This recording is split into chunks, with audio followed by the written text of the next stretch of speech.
we're gonna figure out what the fuck happened. So check it out. You own a car. You want to own a car in the near future, or you're planning on selling the car. This is probably the most important video you'll see for the rest of the month. It's facts! It's facts! Is it not facts? Why would you want to hear that information from me? That's a good question. And hopefully that answer becomes clear by the time I'm done with my piece. But what I can tell you is that I'm not trying to sell you anything, and I'm not trying to tell you what you should do. I'm just offering information. Therefore, I got no skin in the game.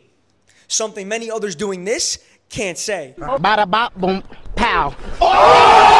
So the last time you saw me on this couch, I revealed that I parted ways with my own personal car.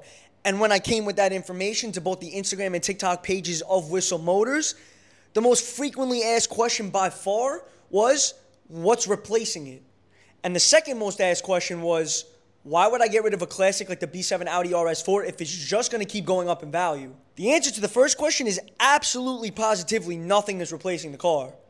For right now, nothing's in the plans. That can change, but the answer is absolutely nothing. And the answer to the second question is because I strongly believe in the information I'm about to share, and I believe in economic principles, and I'm not playing this dirty game that's been being played for the past 3 years. Let's get into it. As you know, in 2020, the world got hit like Colonel Sanders in The Waterboy.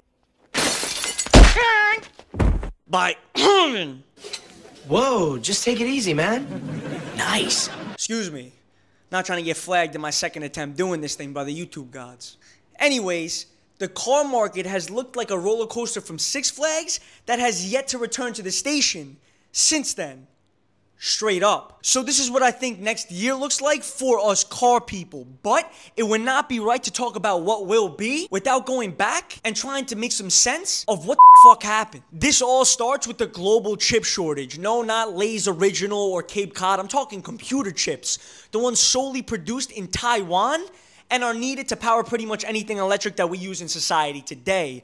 For us, that looks like the media systems we use to listen to the new Ice Spice, or the heated seats option, or ambient lighting we use to set the mood before we go on a dinner date. They stopped producing the chips. I'm about to get philosophical, try to stick with me here. So, what does the chocolate chip shortage do?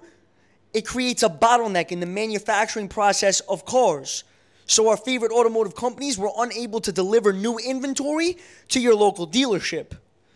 What does that do to the marketplace? This posed your local dealer with a big problem because demand didn't change at all. It actually increased because at the same time the US government started printing money like they were book reports on August 28th and they were all due on the 1st of September. Talking about the stimulus checks, the big stimmies. I'm freestyling here, but some of the cars I had my eyes on, E46 M3 was like 20K, 50, 40K, easy. E90 M3s went from 30K, 65K. It's like the car was brand new back in 2008 again. Air-cooled Porsches, over $500,000 for some with miles on them. I'm talking about more expensive than the brand new Porsche Turbo at retail. Shit got crazy. Mini Coopers, 10K, 23K, I started to get sick. And the dealers are making out like bandits. Blind sales, hand over fist cash, profits like you've never seen before, front end money. If you don't know, a dealer makes most of their money when you finance a car through their own private lending program or through the bank via interest payments. That's called back end money. In this situation, they make both. Essentially, they made the market, so it no longer just impacted dealers. I'm talking about auction sites, private sales, me and you. If they're raising the ceiling, the floor's got to come up. But now the money train is coming full speed and you're not even having to do that much work to even sell a car. People are calling just to see what's available rather than what the actual price of the car is in the first place. Eventually, the new inventory is going to dry up. So what do?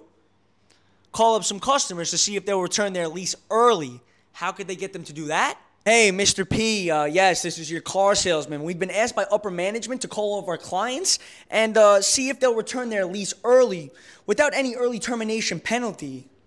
Oh, that's right. You financed the vehicle. You bought it. We'll pay off the rest of the loan and we'll give you $2,000 as a cash incentive to return the car. How's that sound? In other words, the conversation went like this. Hey, stupid. Yeah, your car's worth $25,000 online, We'll throw an extra $2,000 on top of that, give you a clean 27, because we can sell that thing for 35, no problem.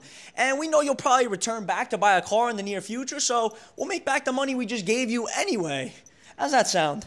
You can't keep getting away with it! And look, a ton of people went for the play because never before did the consumer make money on the car that they've been using for a ton of years.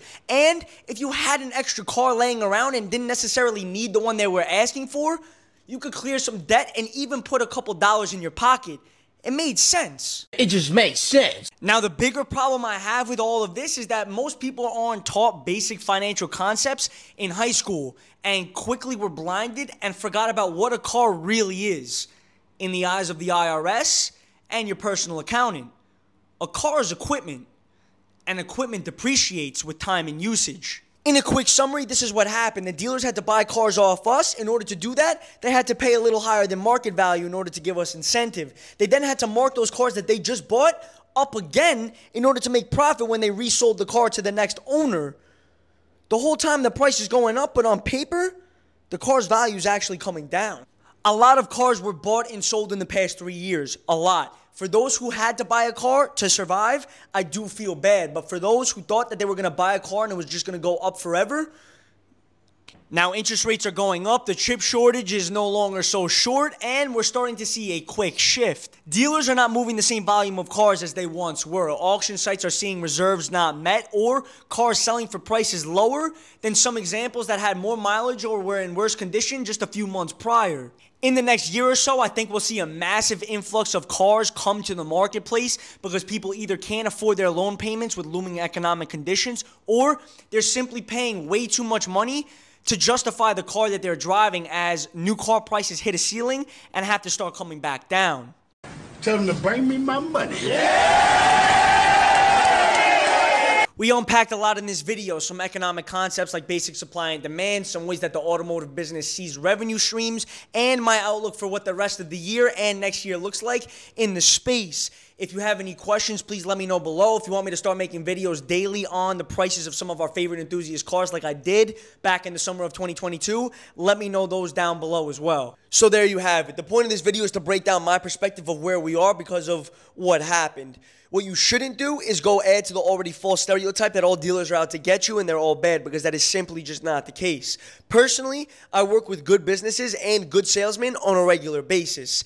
They were just faced with a situation where the world shut down and they had to figure out how to keep their doors open. You can never fault the business for trying to figure out how to make money in such an event. Plus, the automotive market wasn't the only field that was impacted by this. And with that being said, I'll leave you with this. There's two sides to every coin. When things get bad, on the other side of that is an opportunity. Share this video with friends, like, comment, subscribe. Let me know if you learned something. Let me know if you didn't. And we're back to regular automotive reviews on all channels: Whistle Motors Instagram, TikTok, and YouTube. My name is Anthony. This is Whistle Motors. Big Whistle.